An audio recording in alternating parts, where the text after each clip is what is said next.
how do you combat the textual problems that I spoke about?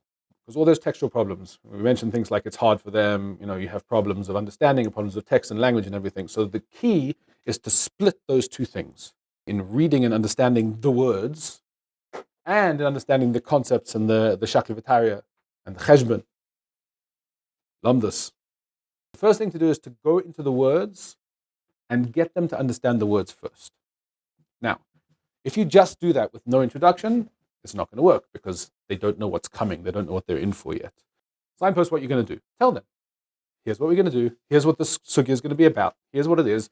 Yeah, don't give the answers, but here's what we're going to be talking about, word by word. Go through the Gemara word by word. That means you have to do it in small batches because you can't do that for so much, but you have to go word by word. No word is extra. Nothing is miyuta.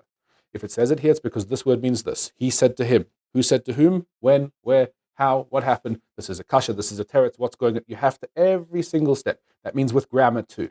Either he has to know he said or he is saying or he used to say. It makes a difference. No fudging. Nothing can be fudged. It must be precise. That means you have to know. Yeah, when the Gemara says maskif or the Gemara says meisvei, what's the difference? There's a difference. When it says Amar Rava or Rava Amar, what's the difference? There's a difference. You have to know. Because they have to know. You have to teach them. They have to develop those skills. They have to get that. And when they see that, so that's the first step. Just go through word by word. Then and only then, once they have an idea of the words, just sentence. And I mean this very simply. He said this, he responded this, he said that. Then you start explaining. Try and be methodical. You start off with local. Yeah? Here's the local logic. Yeah? He says this, he disagrees, maybe because of this, maybe because of that, comes back, possibly this, here's a kasha from here, here's a Hertz from here. Try and keep it as local as you can. You've now done, give them the words, give them the understanding of the words and hopefully some understanding of why the words mean what they mean and what the logic is or the arguments behind it. That's the geschmack part where you can twist your thumbs at them and shout at them and they can shout back at you and it's great.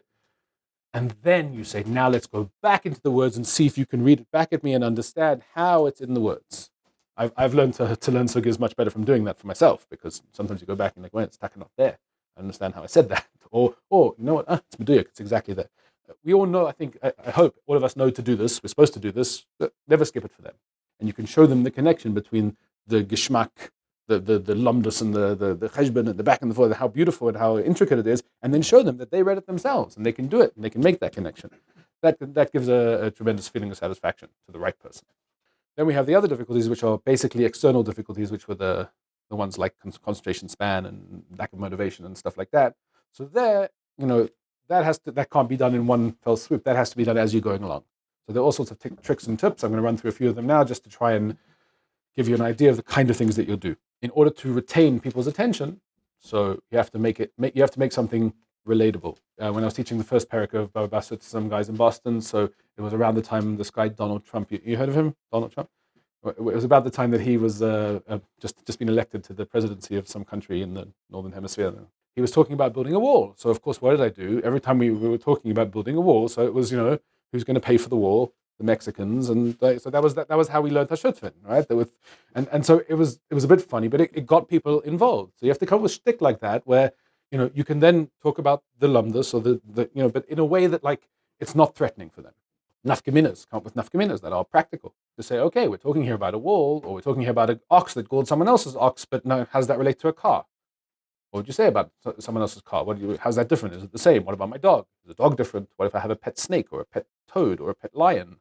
Problem is you have to know. You have to know before you bring up these things. So that's something that I wrote down and forgot to mention. You have to know it cold. In some kind of high school where people understand kind of how learning works, a vaguely from place, you can maybe get away with that. Good kasha, tzarich iyad. You can't do that with beginners. You can end up with like two ways of looking at something and say, and I have a problem with this one, and I'm not quite sure which one to go with, and yeah, it's really interesting. You don't have to tie everything up in a neat little bow. Right? But if you're giving, you can't get shut in the Gemara. Yeah, the Gemara is a big tzarich iyad. That's not going to cut it. Yeah, make sure you have something to say. Make sure you know it well. Make sure you have the cheshbon clear in your head. Who said what to who? Don't get them mixed up. Yeah, you've got to come in prepared. Okay, lack of concentration span. Well, that's pretty obvious. Break it up into small chunks. When you're going through something, so when there's a brisa brought, so take the brisa out. Say, forget about the Gemara for now. Let's just look at this brisa. So break it up into manageable chunks. For them, that helps. Breaks also help. Yeah, beer breaks or whatever. Yeah, jokes, if you're able to make jokes. Yeah, very often the cases in the Gemara can be quite funny, right? What are you doing? Get off my land. Yeah, imagine to make a case where the guy's sitting in Texas somewhere with a shotgun saying, "Get off my land. You're not allowed to walk through my land to get to your field." You're like, well, how am I supposed to get to that? My field's in the middle of your field. Well, fly. Sometimes the Gemara doesn't need that. It's funny in and of itself, right? That's just a funny thing to say. So you make it, grow a pair of wings and fly over there or something like you make it relatable. It doesn't hurt to show your personality, your passion, if you have any. If you don't have any, you should get some. They should see from you. They should see from you that you're passionate about it. They should see that you care what the Gemara says. They should see. If you don't care what the Gemara says, well, you have a problem. You shouldn't be an outreach. But sometimes you feel like I have to be academic about it or whatever. That's not the way to teach Torah. Translation, right? To try and ease some of these problems, people resort to translation. If you can possibly avoid it, avoid it. If you can possibly avoid the art scroll, avoid it. The reason is, art scroll gives you the illusion that you understood it. You didn't. Art scroll understood it, and they told you they're pshat. You didn't get pshat. Art scroll told you pshat. Any translation does that, but art scroll is really good at it. That's the problem. It's too good. Okay, that's the problem with it. It nails you down to this pshat, and it tells you. Plus, if you give them an art scroll, they'll know more than you, right? Because they read all the footnotes and everything. Right? So if you must give a translation, the Sonsino is pretty bad translation. Yeah, it's almost impossible to find out what the Gemara is saying from the Sonsino, which is great. Yeah, if you must, ideally do it yourself. You can mislead them in the ways that you want to mislead them. Right? You can be ambiguous where you want to be ambiguous because you want to show them this could mean that or that. So you can pick a word. Two people wanted to make a mechitza. Yeah. So what does that mean? Yeah. Wanted to make a division. So what's a division? So you have to be. Does it mean guda? Does it mean mechitza? You can pick a word in English that's ambiguous. If not, you're nailing them to one pshat. It's hard. Every translation is an interpretation, and so you really need to connect with this. You need to connect with the original. You can do it in a subtle way, in a nice way, but that's a good thing to do. Be patient. Be extremely patient. I'm talking to myself. Yeah. I'm not by nature a patient person. Yeah. When it takes people longer to understand something than I think it should, because I've understood it, it's really annoying. Okay, I'm not just doing this to confess to you guys, and this is therapeutic for me, but it's annoying. It's annoying for everybody. Some people more than others, but you have to be extremely patient. You have to be prepared to explain the thing again and again and again in slightly different ways because it's hard. The methodology that we discussed about trying to make it easier for them by dividing the problems into two, trying to then bring it back together at the end. A few of the little tips about translation, but keeping the goals in mind all the time. We started right at the beginning, right? The goals are always understanding right now. It's a primary goal because it's right now, but just as much as the skills that you're giving them. So that means even if they didn't get shut in the Gemara right, they at least understood the process of what you're doing, right? They understood now. Now they know what hava mina means. Now they know what kasha means. Now they know what a dichui is. That's something. Taught them something. Next time they see that, they might remember it. But that's something.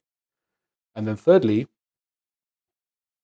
the passion, the geschmack, the feeling that I want to do this.